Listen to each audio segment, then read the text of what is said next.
Social media ఈ మధ్య కాలంలో చాలా అంటే చాలా ఎక్కువ ప్రభావితం చూపిస్తోంది. అట్లాగే ఎవరిపైన అంటే ఎక్కువ జనరేషన్ ఈ యంగ్ జనరేషన్ ఎవరైతే ఉంటారో వాళ్ళ మీద ఎక్కువ ప్రభావితం చూపిస్తోంది. ఎస్పెషల్లీ ఈ కరోనా వచ్చిన తర్వాత నుంచి డిజిటల్ క్లాసులు ఎప్పుడైతే అందరికీ మొబైల్ ఫోన్స్ ఎప్పుడైతే చేతులకు వచ్చాయో పిల్లలకి అప్పటి నుంచి కూడా ఇట్లాంటి వరుస ఇన్సిడెంట్స్ జరుగుతూనే ఉన్నాయి. సో పేరెంట్స్ వాళ్ళేదో చదువుకుంటారనో డిజిటల్ క్లాసులను ఆన్లైన్ క్లాసులను ఎప్పుడైతే మొబైల్స్ని చేతిలో పెట్టారో అప్పటి నుంచి కూడా పూర్తిగా సోషల్ మీడియా ప్లాట్ఫామ్స్లో వీళ్ళు కూడా వాళ్ళకంటూ ఒక అకౌంట్ని క్రియేట్ చేయడం, అట్లాగే పరిచయాలు పెంచుకోవడం, ఫ్రెండ్స్ సర్కిల్లో కూడా అదేదో స్టేటస్ సింబల్గా నాకు ఇంతమంది పరిచయం, నేను ఇంతమంది ఫాలో చేస్తున్నా, నన్ను ఇంతమంది ఫాలో చేస్తున్నారు, ఇట్లా చెప్పుకోవడం కూడా ఒక ఫ్యాషన్గా అలవాటైన పరిస్థితి. సో టీనేజ్ పిల్లలు ఒకరిని మించి ఒకరు నాకు సోషల్ మీడియాలో ఈ అకౌంట్ ఉందంటే నాకు సోషల్ మీడియాలో ఆ అకౌంట్ ఉందని ఇట్లా చెప్పుకోవడానికి కూడా ఒక స్టేటస్ సింబల్గా కూడా ఈ పిల్లలందరూ కూడా ఇట్లా సోషల్ మీడియాలో యాక్టివ్ అయిన పరిస్థితి. సో తీరా చూస్తే ఈ సోషల్ మీడియా ప్రభావం ఎంత అంటే శృతి మించింది అని కూడా అనుకోవచ్చు. ఎందుకంటే ఈ పరిచయాలు ఎక్కడికి దారి తీస్తున్నాయి, ఈ పరిచయాల వల్ల మోసపోతున్న వాళ్ళ సంఖ్య కూడా చాలా ఎక్కువగా జరుగుతుంది. అండ్ ఏమీ తెలియనటువంటి ఏజ్ పిల్లలు కూడా ఒక ట్రాప్లో వెళ్ళిపోయి కొంతమంది మిస్లీడ్ చేసినా కూడా అప్పుడు మోసపోయామని తెలుసుకున్నటువంటి సంఘటనలు కూడా చాలా జరుగుతున్నాయి. ఇక్కడ పర్టికులర్గా ఏం జరిగింది అనంటే కరీంనగర్ జిల్లా ఇల్లందకుంట మండలానికి చెందిన రాచపల్లికి చెందిన మినుగు రాహుల్, ఆయనకు కేవలం 18 సంవత్సరాలు మాత్రమే. 18 సంవత్సరాలంటే నాకు తెలిసి డిగ్రీ ఫస్ట్ ఇయర్ చదువుతున్నాడేమో మేబీ. ఇక నిర్మల్ జిల్లా ఖానాపూర్ మండలం ఎర్రచింతల్ గ్రామానికి చెందినటువంటి గోలేటి శ్వేత, ఈమెకు 20 సంవత్సరాలు. ఈ 2 years ఆఫ్ ఏజ్ గ్యాప్ ఉంది.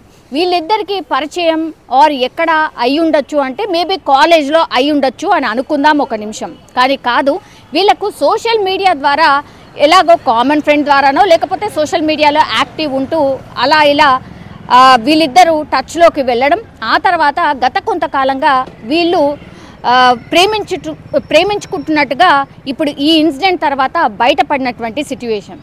లాస్ట్కి వస్తే ఏం జరిగింది అని అంటే పేరెంట్స్ మన ప్రేమను ఒప్పుకోరు కాబట్టి మనం ఇద్దరం కలిసి జీవించలేము కాబట్టి చనిపోవడమే బెటర్ అంటూ ఒక డిసిషన్ తీసుకోవడం, అట్లాగే దగ్గరలో ఉన్నటువంటి రైల్వే స్టేషన్కి వెళ్ళి అక్కడ రైలు కింద పడి ఆత్మహత్య చేసుకోవడం. వీళ్ళ ఏజ్ అంతా కేవలం 18 ఇంకా 20 సంవత్సరాలు మాత్రమే. అసలు వాళ్ళ ఆలోచన ధోరణి ఏంది అండ్ వాళ్ళ లైఫ్ ఏంది, వాళ్ళ లైఫ్ అసలు స్టార్ట్ కూడా కాలేదు, అప్పుడే ఎండ్ అయిపోయిన పరిస్థితి.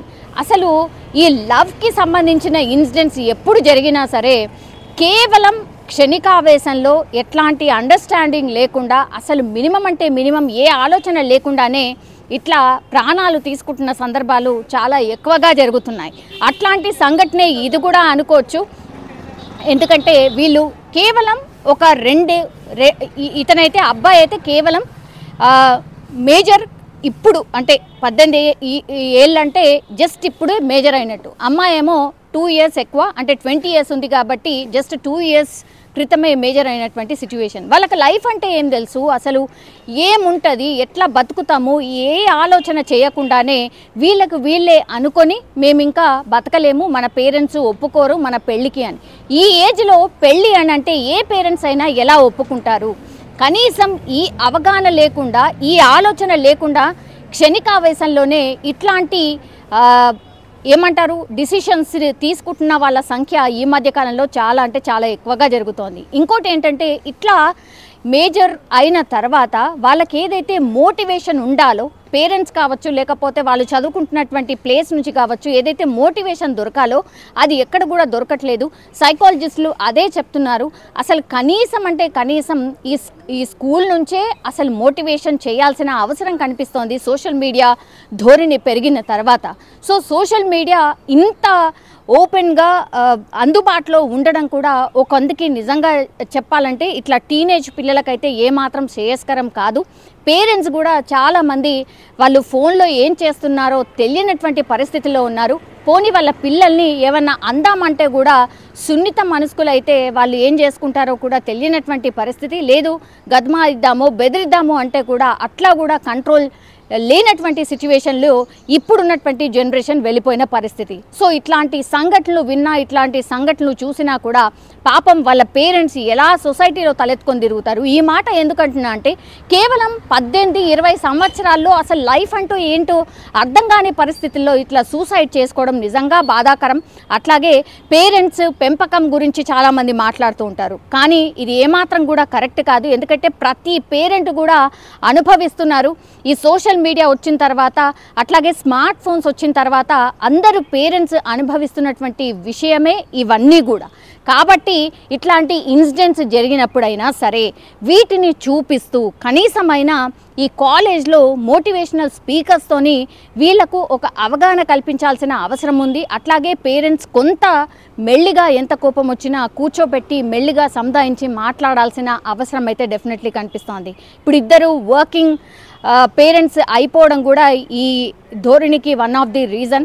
అట్లాగే ఏ కంట్రోల్ కూడా ఉండట్లేదు, పిల్లల్ని అత్యంత గారాబంగా పెంచుతున్నారు.